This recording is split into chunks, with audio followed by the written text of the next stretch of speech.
Hi there. Welcome to StarCast, a Star Citizen podcast. And I'm joined tonight with Trendane, Pancakes and Core of Existence. Hello, gentlemen. Hello. And Trendane is deciding to use forceps as Hemostats. I can't see from. He's trying to convince me he's not using it to smoke weed. No, it's for the opera. Oh, very opera. Very Yes. good. I still think you're smoking weed with it, but I can't smoke weed. It gives me migraines. that's right. We talked about this before. Smoke hashish, it said. Yeah, that's why I told him hashish is way better.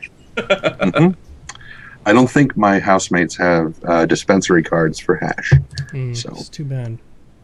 Too bad. See, I do. yeah, well, you live a little bit further away. That doesn't really count. all right, guys. So a lot of stuff happened. How many millions of dollars did we go up, or did Star Citizen go up in the past week? Yeah, it would be nice if we went up. I didn't see any of it. What the hell? Great. Well, since the Hornet came out, it was probably around 700-ish. Yeah, we jumped up big time. Or Robert Space Industries. $700 million. $700,000. Looking at the graph, it shot up crazy over the last couple of days. Everyone's trying to get them their Hornets. Yep. So, I guess we can go ahead and go to our first topic. Before we get started, though, real quick, a little bit of housekeeping that we usually do. This is a live show right now. It won't be live when you're watching it later. I hope that doesn't confuse you too much. But while it's live for right now, all you have to do is send in a question on the chat. We're watching this on Twitch. Put it in the brackets. And in the bracket, you say question, and then the person who is watching the Twitch, this happens to be Mr. Pancakes, is going to grab that question up and put it into our Q&A later on at the end of the show. All right. Hey, welcome, Metallica for Life. Welcome to your first StarCast.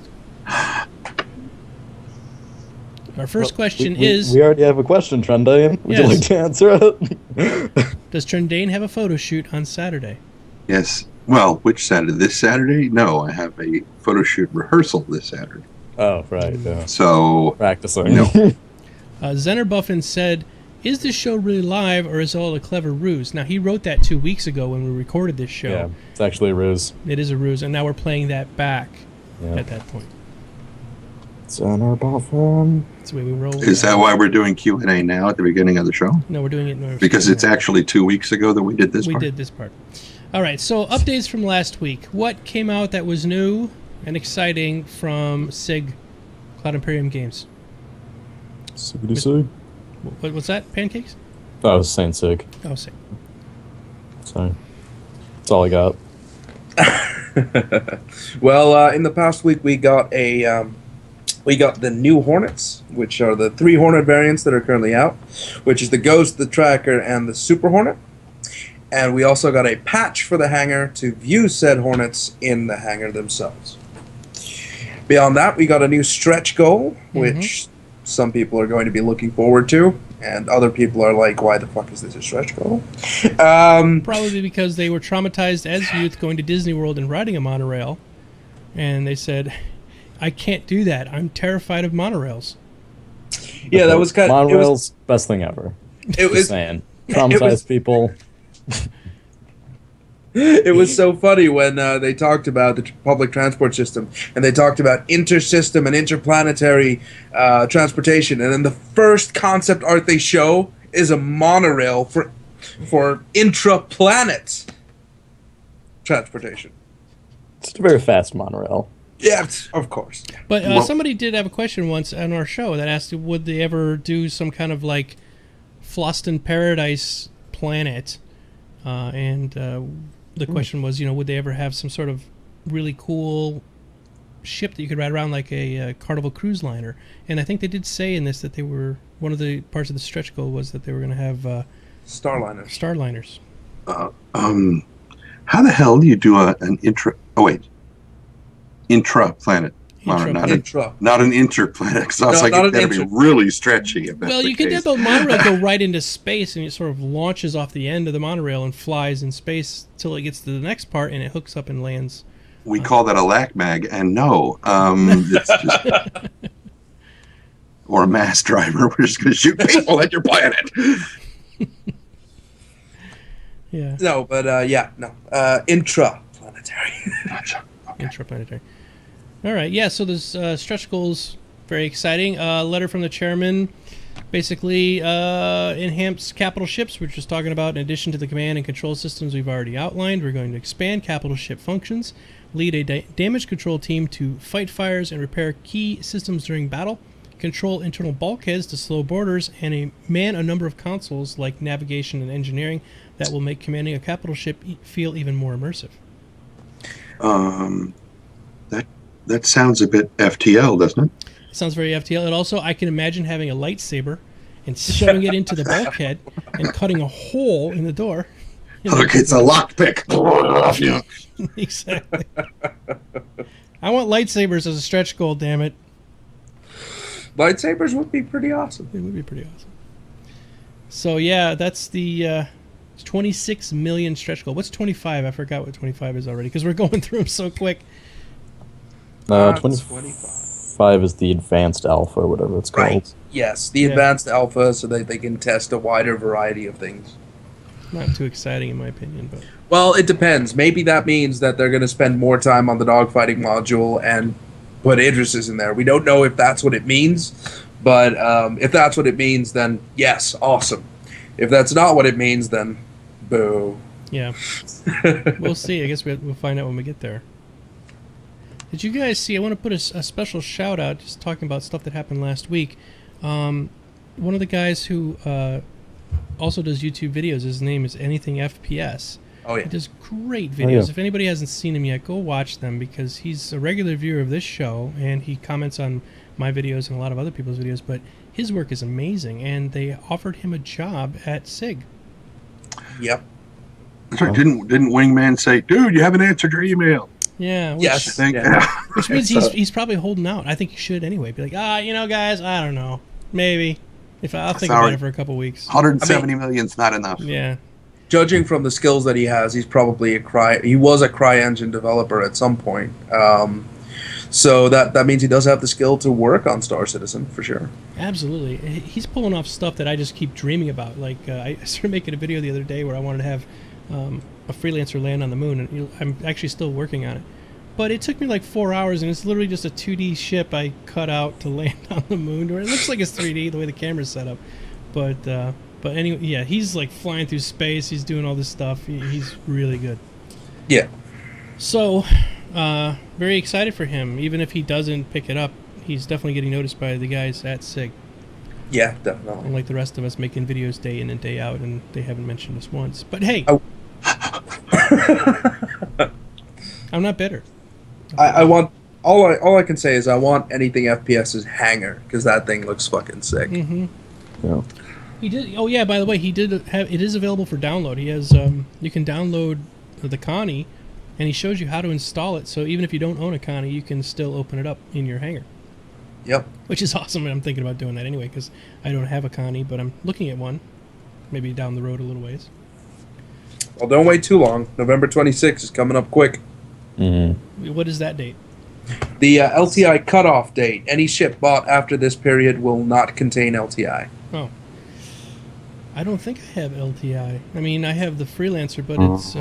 Well, I would like to point 3 out month. that the guild that you're in, the TeamSpeak that you could join sometimes, there's people on there that will assist you in the transfer of LTI. We'll do that. So that's Star Citizen Base, everybody.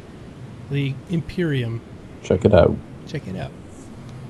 All right, so let's go on with our first actual topic tonight, which is commercials. So what we're going to do is we're going to play the two new commercials that came out in the last week or so. One is the Aurora and one is the Anvil. And we'll watch one commercial that we'll talk about what we saw in it, what we think about it, and then we will be back right afterwards with the next one. We'll go to the Hornet next. All right, I'm going to go ahead and start this up, and I'll mute our mics so that we don't make any noises while we're listening to the commercial. Yeah. All right, be right back. So I was looking at the new Aurora, but then I was thinking, maybe I should get something that looks a little classy. But then I was like, no, I need something that can pull some serious weight. maybe I don't need all that cargo space. What about the Legionnaire? Now we're talking. How about some bigger guns? Little bigger. No, little bigger.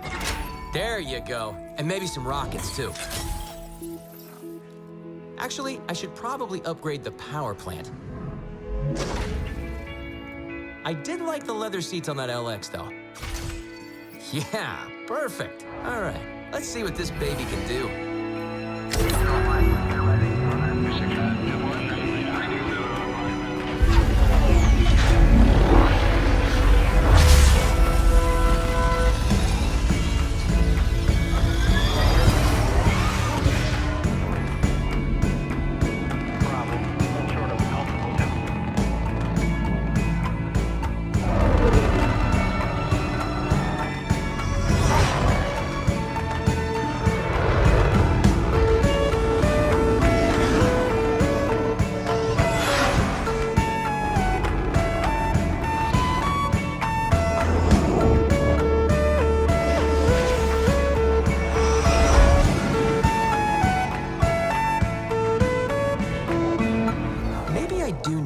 Cargo. RSI's Aurora. There are many like it, but this one is yours.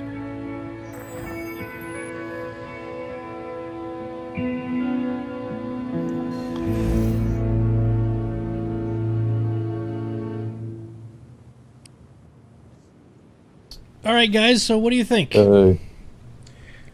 Well, it can at least avoid asteroids in this video. Not shoot itself. It was. It reminded me sort of like an Apple commercial, didn't it? It was sort of like kind of hipster. It was a cross between the Sims commercials and the Apple commercials. It had both undertones, as in, if anyone has seen like the Sims advertisements on TV come rolling around, they have the exact same tone, as in you see a guy and then it just swaps out his clothes, and then you see a house, and then the house gets added things on, and it's kind of happened. It kind of works the same way for this commercial, and the music is not exactly actiony in it, no. So it's fits. very kind of friendly, kind of I'm having my nice spaceship and fly around. Sorry, we should not mention Sims or any other EA game in the presence of Trendane. He started heaving over there. Boycotting. This is why I've made a special mention to The Sims. Yeah. All right, what do you think there, Mr. Trendane? What do you think? Well, I unfortunately I would completely agree with Core. Because when he just mentioned Apple Ferris, I was like, yes, it's very Apple. Aside from the fact that you can customize it in any way, shape, or form. Ooh, burn. I don't have a lighter, but burn. I don't have my super jeweler torch with me, so it's adding the thank you. On cue. Adding the other part to it, Sims. Great, now you're making me dance like Janet Jackson. No. So there, I guess that kind of covers my opinion there, I think. All right, Pancakes. Yeah, go ahead. What do you think? I would tend to agree with Core that we had the nice Hornet commercial come out right after that, so. And they did come out with the brochure, which is nice because I'm kind of very nice. I was planning on covering all of the ships once we had a lot of information on them, and I think I can probably do a video now on the Aurora because there's a commercial and the brochure. However, I like the commercial. I like that they've sort of like set it to a different tone. You think? Because we're gonna watch the Hornet one next, and that one has a definitely different tone. Yeah. Hey, girl plays MC. Girl to. Hello. All right, so let's go ahead and we're going to watch the Anvil one up next. Here we go.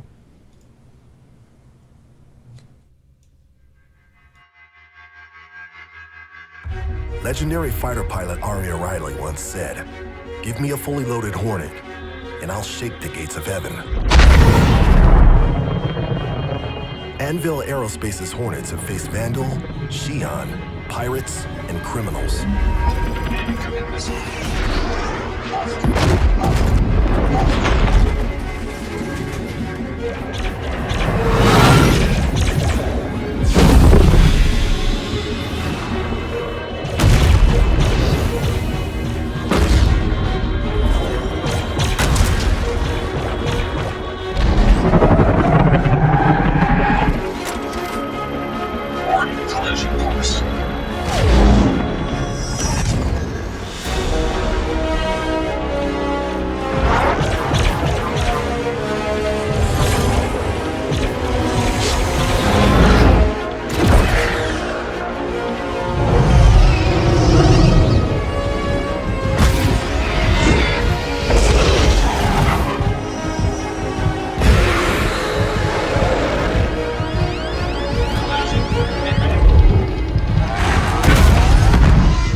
More combat time and kills in more theaters than any other ship in the history of space combat.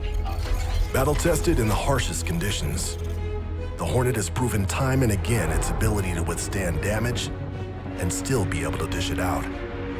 With all the punishment it handles on a daily basis, don't you think the new Hornet can handle yours? Honey, I got the ice cream you wanted.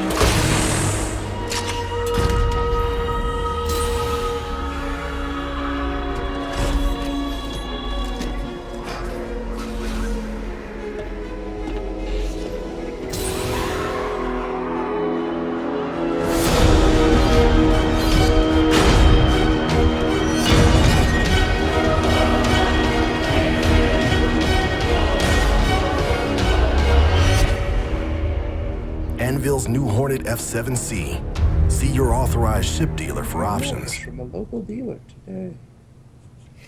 All right. So, kind of a nifty shopping spree the guy went on to get some ice cream. Yeah.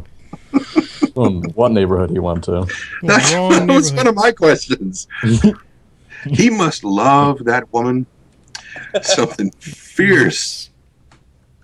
She's one of the triple-breasted whores of Eroticon 6. She's probably carrying a Vandal child and is like craving some really fracked up kind of ice cream that he's got to go to like some really freakish system to be able to. It's got like live frozen larvae in it and stuff. And she's, Just remember, space ice cream might not be made out of cow milk. Ooh, good point. Is it made out of bull's milk? I hope not. Because that would be. You lost Pancakes. You have killed Pancakes. He's dead. Long live the Pancakes. Oh, man.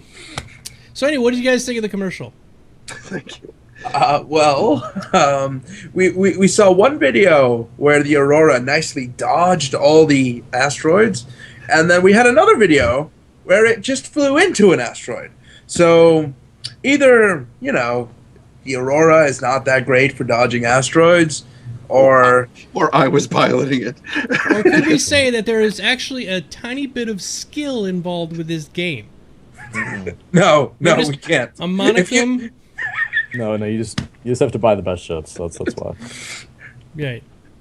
Like if you were in a Corvette, you just would have blown up all the asteroids in the area and just flew straight. Yeah, probably. You didn't have the turn.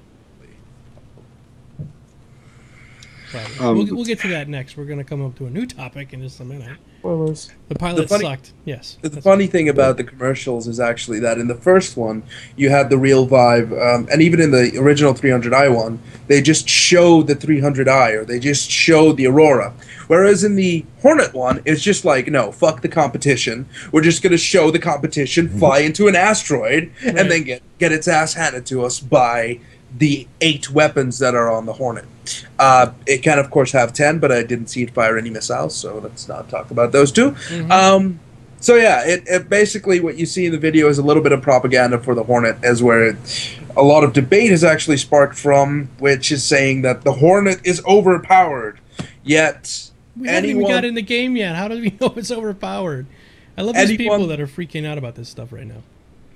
Anyone that had actually read the ship specifications before this commercial came out or before the variants came out knew that the Hornet could field up to 10 weapons. Yet now that there's a video about it blowing up the cheaper ships, it's like now it's overpowered. Because you were asking people to do something that most people don't usually do. Read. Yeah, no, true. Yeah, we don't do that kind of thing here in America. We don't. I'm sorry. Yeah. All right, Trendane, what did you think of the commercial, the Hornet commercial? The comparison between the two, very different vibes between the two commercials, which I thought was really cool, because especially for a game that is trying to push the concept of you can, whatever kind of game experience you want to have, we'll have it. You've got the more peaceful version, and then you've got the thing. For this particular commercial, one of the things that struck me is that some of the stuff that the AI was doing was a little bit behind. Like, for example, you're in the cockpit view, and a missile goes by and explodes on an asteroid, and the AI says hostile. I'm like, yeah, no shit. Thank you. I'm fully aware of that. I would like to have seen during the threading the needle part, going through the thing, I would like to have seen that the hole was too narrow for the ship and that it folded its foils back so that it could fit. I would like to have seen that called out specifically in this thing. I think that would have made it a little bit even more cool than it was. There was something else about, I can't remember what it was now. The 300i that just flew in a straight line? Another bad pilot. Oh, it was the sound of the engines. I really liked the sound, even though there shouldn't be any in space, but I still liked it. Yeah, I was watching Star Wars the other night, and it's just kind of one of those things where you're just going to have to just suspension of belief. Unless it's the Sonic Mines scene, because that was freaking amazing. In the whichever of the first 3 movies, whether it was episode those. They don't count for Star Wars for me. Yeah, I know.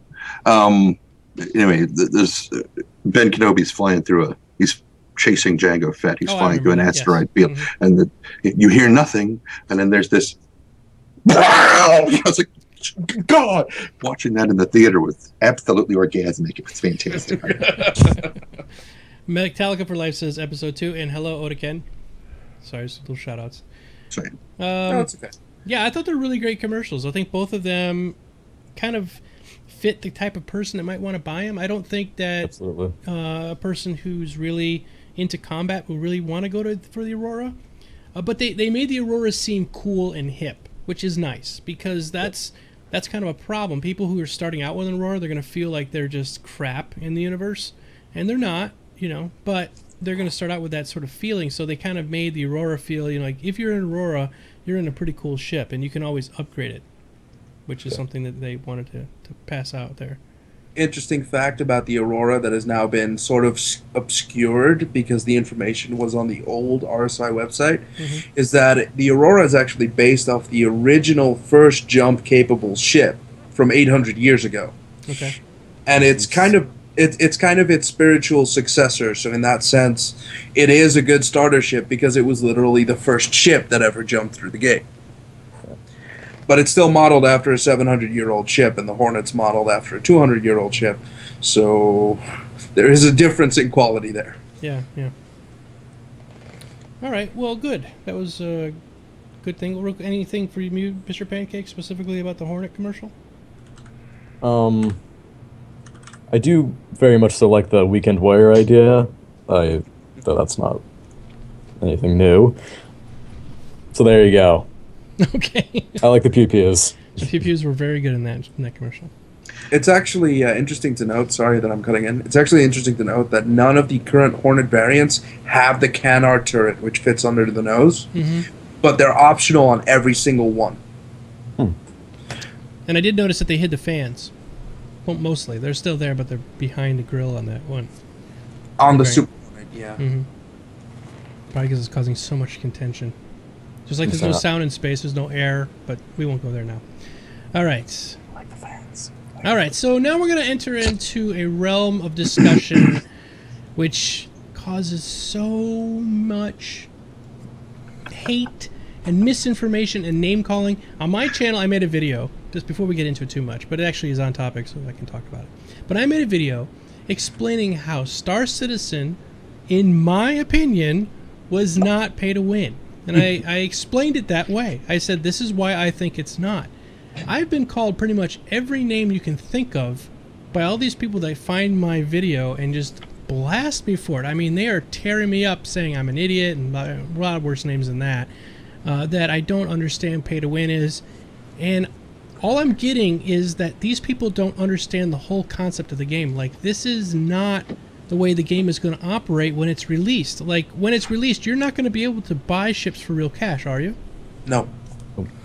You will be able to buy a daily limit of UEC, but that's mostly, they've done that out of a, like, they're going to limit it to a reasonable amount, just so that if, say, you come back to the game and you have absolutely no cash and no ship, you can at least buy something to get started again. But again, we're not talking about amounts that can instantly buy you any ship. That's where I think the confusion comes in, is because they think that if you have enough money, you can right now buy an Idris and every other ship in the game, and then when the game comes out, it's the same exact way. They don't get that this is what they're giving us as sort of a reward for financing the game right now. Like, this is a reward for us by giving us a freelancer or what these other ships with these insurance policies. I mean, crowdfunding is nothing new, but crowdfunding has nothing to do with pay to win. If there was something, and this is an interesting point, if there was something that we could get that other people can't, then the only topic of discussion would be LTI, and more specifically LTI on a Vandal site, because that's something most people won't be able to get in the game. Now, Chris Roberts has already retconned that statement and said there will be sort of shady companies that will give you basic insurance on a Vandal site. And LTI in itself has already been retconned to the point where, yes, 5 years from now, for instance, 5 years after the game comes out, if you break your ship, you'll get it back the way you pledged for it. However, if you have a ship with basic insurance, like for instance a 300i, and you get that blown up, you'll get whatever the next model in the line is. So that could be a 400i or a 500i, whatever the current model is that Origin is currently shipping for that type of craft. So basic insurance in the long haul is going to simply replace your old redundant ship with the newer model, whereas LTI will always give you back the old model that you had. So for the first year or so, I will happily admit that the people that have pledged will get a head start in that sense, and they will get ships that can get blown up almost free of cost, because if they don't upgrade it and just have it blown up, they get it back the way they got it, and they don't lose any money over it because they don't have to pay for the insurance. But that's just, it's like the premium version of a premium tank in World of Tanks, where those tanks aren't great. They aren't the top. And after a year, they'll probably all be defunct or replaced or redundant, and then you can still make some money off them, but, the better ships are always going to handle better in PvP and stuff like that. This brings up a point that Siberian just says. It's a question of how you define pay to win. And I think that's part of the issue here, is there really is no definition. And I made a joke on one of my comments. The guy wrote this really nasty comment to me, and I was like, well, look, I looked it up on the pay-to-win definition, and the pay-to-win definition says that I'm right. Well, there is no pay-to-win definition. There is nothing that says this is exactly how pay-to-win works. Because I am giving it with my opinion of what I think pay-to-win is. My opinion is just as valid as you saying that pay-to-win means that if you buy anything in the game and they give you something, then that's pay-to-win. Yeah, a lot of people, the general consensus, which is actually funny because it's not what most people think, but the general consensus is pay to win is that you pay for something that other people cannot get through Ever. any normal means. Right. Yes. That's my definition too. And some games in the past, like 5 years ago, they use this model and they've been, ostracized for it. Was it Silk Road was one of them, I think? Yeah, for instance, a lot of old school MMORPGs that went from a subscription based model to a free to play to a pay to win. Right. You could buy the best sword in the game that nobody else could even earn. That, in my opinion, is pay to win because therefore you're paying for something you can't get. As hard as it would be for you to get an Idris Corvette, there is still a way for you to be able to get one in this game. However you go about getting it, you can still get one. And let's not forget, just because you're one player doesn't mean that you as a clan or as a guild or as a group of people can't get an Idris within a week, because you're all pooling together and you're all helping each other out. It's still possible. That's the biggest complaint that people are coming up to me with. They're saying, well, all right, I have a freelancer. And they say, well, I'm starting the game out with an Aurora. It's going to take me thousands and thousands of hours to get that freelancer. Who says? We don't know how long it's going to take you. It could take you 5 runs and you're done. Now you have the same amount of money that I do having a freelancer. You have the same ship that I do. I had it a week longer than you did. So what? Yeah. I guess that's why they're getting a little bit fired up. What do you think, Trendane? You've been kind of quiet. As much as it tends to cause flame wars, I think that people are being whiny little bitches about it quite often because they can't get what they want right the fuck now. Right. And the fact that, they could buy it as opposed to earn it, the hard way. They don't want to do that. They're impatient. It's this is going to get kind of not go for it. Political, but I don't care. Just don't the fact that just don't say anything about Pelosi. Just anything like that. F that bitch. And I mean that in the most platonic way possible. Not as George Carlin said, I would not fuck her with a stolen dick. He was talking about.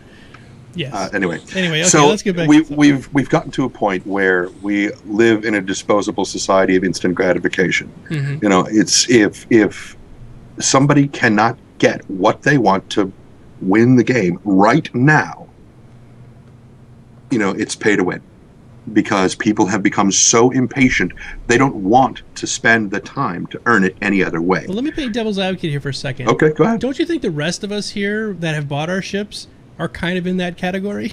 Like, we're a bit impatient and we want that awesome ship right now. Like, I want a Constellation, so I'm going to figure out a way to save up to buy one. So aren't we sort of saying that those people are upset because they can't buy it and they're jealous, and that's why? But we all do want one of these right now, and that's why we bought one. There's another comment to tack onto that, and that is, we have still worked for our money. It's not like we got this money for free in like a gift basket or something and then spent it on the game. No, we worked for this money anyway. So the fact that we are willing to fork over this money to, 1, support CIG, and to 2, get a head start, how does that factor in? It is just a head start too. Unless you just inherit your money. Well, then you've inherited money, yeah. But it is a head start. There's plenty of games. There's MMOs. I'll use SWTOR for an example, right? SWTOR, if you were a early backer with, I think, the whatever level that you paid to get the game ahead, they gave you like a 2 or 3 week head start before everybody else. Like, I got to play that game before everybody else did. The servers were empty because I paid all this money for this super mega wowie edition, right? And then once the servers opened up, it became kind of a crazy thing. But I had a big head start. I was already level like 25 or 30 by the time the servers even opened. And people, I don't think they called that pay to win, but they're calling this game pay to win because for some reason I get to fly a ship before you do. And I can't make that connection. Maybe it's because I'm sort of biased about it because I have a ship and these people don't. Well, Rhoda says it in chat that, Chris Roberts says that you don't win the game. You just keep on going. But I think they're upset that the fact that they might be able to go out, they're flying around their little crappy ass Aurora that they Don't start call off it with. that. That kind of lends credence to their argument. No, I'm using that. I'm talking from their I know, viewpoint. I know. They're calling it, this is my crappy ass Aurora, and they're flying around this thing, and here comes some guy in this slick 300i, and they shoot him out of the sky. And they're like, well, wait a second, that's not fair. I had to start off with this crappy ass ship, and this guy who bought one just flew it and kicked my ass. What do you guys say to that? Well, there's another argument for that, and that is... you want to go? Go ahead, Pancake? Pancake. Yes. If you want to buy the game at a normal price, which is $60, you get a 300i. Mm-hmm. That's right. So, if you want to pay like you normally would, which, we're still technically backing it, so I guess it is kind of risky, but, if you were to pay normal price, you'd be having a 300i and not a crappy Aurora. That's when I bought my 300i. I said, I'm looking at this game. I'm really interested in it. What should I do to get in on the ground floor and then support it? And $65 is what a 300i costs, and that's what I pay for most of my new games that come out. So I thought, if I pay this, here, I'm supporting them, and I get this cool ship. Yeah, Siberian K made an interesting remark just now about a head start can win you a battle against someone. Without that head start, pay to win, that's what some people think. But the thing is, right, just because you weren't able to bypass the Aurora doesn't mean the people in your guild weren't able to. So unless the argument is straight up, one guy is pay to win and one guy is not pay to win, well, it might just mean that one guy is not paying his fucking school tuition this year because he spent it all on a friggin' Idris. So there's arguments for both sides, and it's just, at the end of the day, it comes down to what you are willing to put into the game. And for me, I'd like to save time with money, and other people would prefer to spend that time grinding. But again, it's a personal choice. It's not like, one is worse than the other. Absolutely. I'm playing a couple free-to-play games right now that they keep asking me if I want to buy some things, and I just say no. Like, I'm playing World of Tanks right now, using it as an example a minute ago, and I'm playing that, and I'm on purpose not buying anything so that I can sort of work my way up to this really awesome tank, and I'll know that I earned it. And there's some people that are not going to do that with Star Citizen. You can right now fund it. You can, without even getting a ship, you can just give them $5, and therefore you're a backer, and therefore you're helping out the game, but you're not getting a ship. And then when the game comes out, you can start off with your lowest level ship and work your way up. And if that's the way you want to play, cool. But don't beat up everybody else that want to somehow fund it for more money and get a better ship. Because And of course- you are impatient. Mm-hmm. And of course, you got to remember the people that don't pay, the people that don't buy into it, are not supporting the server costs that go into it. I mean, I know that's like a very thin argument because they're making a lot more money than their servers actually cost. Mm-hmm. But at the same time, if everyone had the mentality, I'm going in this free to play, then World of Tanks would sit there going, we're not making any money, we're going to shut this down. Yeah. And there has been, I've seen some studies, we talked about this before on other shows and even on this one, that people will spend more money every month on microtransactions than they will on a subscription. Yep. So, all right. That everybody has said their piece with this? All right. Yeah, I think so. All right, so real quick before we go on to our next topic, remember everybody, if you want to ask a question for the Q&A session, we'd like you to ask them soon because later on it's a little hard to get the questions in at the very end if we think we've only got 10 questions and 10 more come in at the very end. So please just put your question in brackets, just write the word question in brackets, and Pancakes will grab it up and stick it in the chat so we can do these questions. So, all right, Pancake, I want you to sing a song. That's good enough. But not Happy it's a Birthday, small because then... world after all. And redacted. Yeah, take that back. We're losing viewers. Like 7 people just left. Now we got 30. What have you done? Real quick. That's all right. We'll just get in the Disney crowd. It's good. Pancakes is going to BlizzCon. I'm super jelly. What flavor? Grape. Concord grape or that fake purple? No, grape? Concord for sure. Oh, thank God. Okay. All right, let's move on. Yeah. Theory crafting. Yay. Yay. So, I have no idea what you guys wanted to talk about with this, so I'm just going to let you take the wheel, Mr. Core. I thought Trendane had some questions that he would like to ask. Questions. Oh. Did you? Okay. I do. Yeah, I do have a couple. I just didn't. I thought we were going to cover it in the Q&A section, but that's okay. It's okay. No, we were going to talk about. There was something you guys said you wanted to talk about. So I Right. Yeah, I've got several things here. Sorry, were you about to say something, Core? No, go ahead. Oh, okay. For one, just for my own sanity, is okay. So it's Cloud Imperium Games is making the game, right? Yep. Mm-hmm. Okay.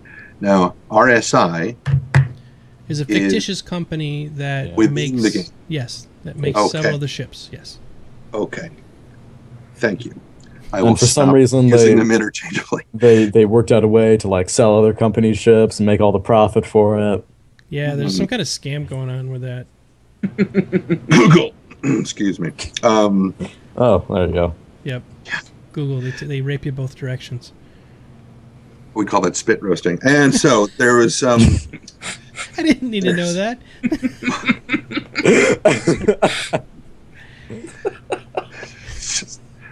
Focus.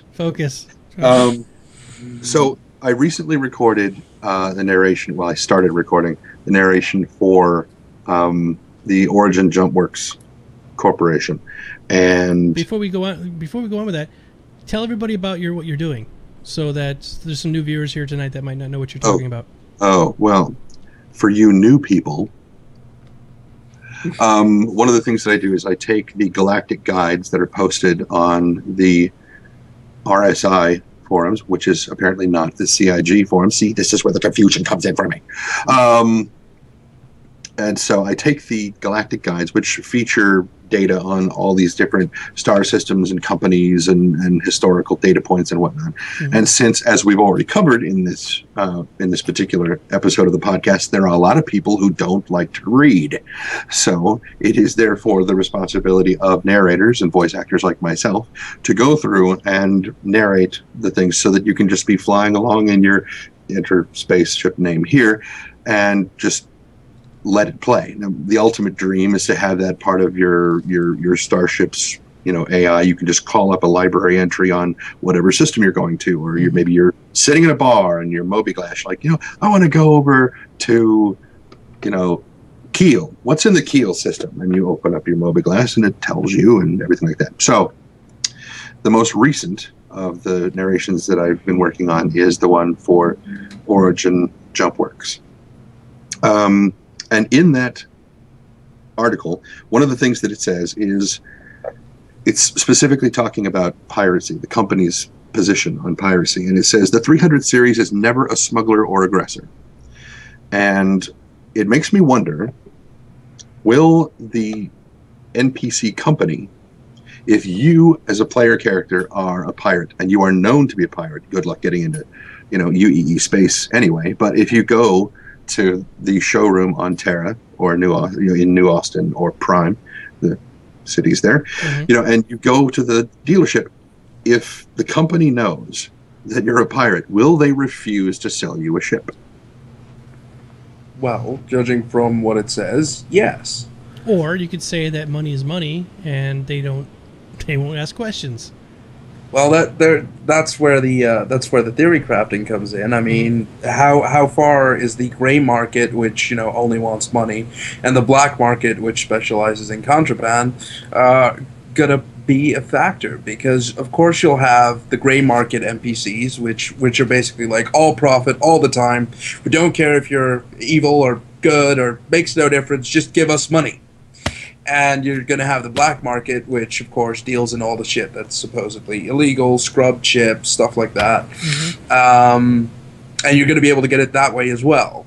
But the question is whether or not the gray market is going to be an overarching theme, or if it's just going to be there's one or two companies that do that sort of stuff. With Origin, it would... I mean, their reputation is kind of on the line there. Yeah. So they would... Yeah, but I mean, you could have a pirate that steals one. I mean, as far as I know, the 300 is not the greatest pirate ship out there anyway. Yeah, that's true. Let me read the full paragraph. It'll give us a better context. Read the paragraph and do it in your voice. I'm going to. Yes. I'm even turning towards the microphone, so it sounds. All right, everybody, be quiet. We're listening to Trendane. This is how I actually record them. Okay. And I reserve the right to screw this up because I haven't pre-read it in a while. The only standard is the customer. Origin makes a clear point not to associate their craft with piracy. The company spends billions on anti-piracy efforts and has been known to refuse sale to pirates attempting to purchase their craft in person on Terra. Erstwhile rogues should not fear, though, as secondary market for the 300 series spacecraft is robust. Nevertheless, the effort is largely paid off. The 300 is known as a law-abiding bounty hunter ship at its roughest and is never an aggressor or a smuggler. I transposed some of those, but it works. Yes. And yes, Jareth, I will do the voice if they allow custom voice packs. I will do the voice for your hitters. That would be cool. I had one for my TomTom. It was what's his name? Eddie Izzard was doing my TomTom. My voice. God, it was so awesome. It was really great. So yes, I'd love to have custom voice packs. That'd be cool. Eddie Izzard. That'll be the $50 million stretch goal. That is. Eddie Izzard is doing your voice pack. All right. So that's good.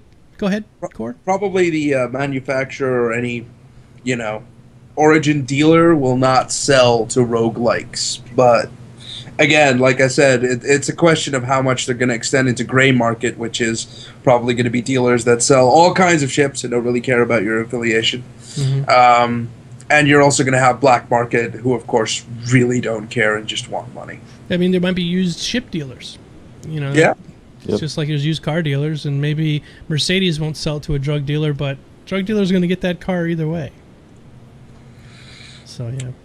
Or maybe UEE is going to do what modern police forces today do, where, they take over ships or find wrecks of pirates, and just at the end of the month hold this huge auction for all this stolen contraband and stolen ships that they've got for extremely low bidding prices, and just say, all right, we've got all this, we impounded it, give us money and we'll give you this stolen contraband. I mean... See, in that case, I would expect that Origin would, given their position on piracy, that they would have a contract specifically with the government that their craft don't get offered up like that. That they get returned back to the thing, they get refurbished, whatever, something like that. But I mean, I would imagine that part of the billions of credits to fight against piracy, that's probably part of it. It would be awesome if they had auctions like that, though. I mean, I agree. Awesome.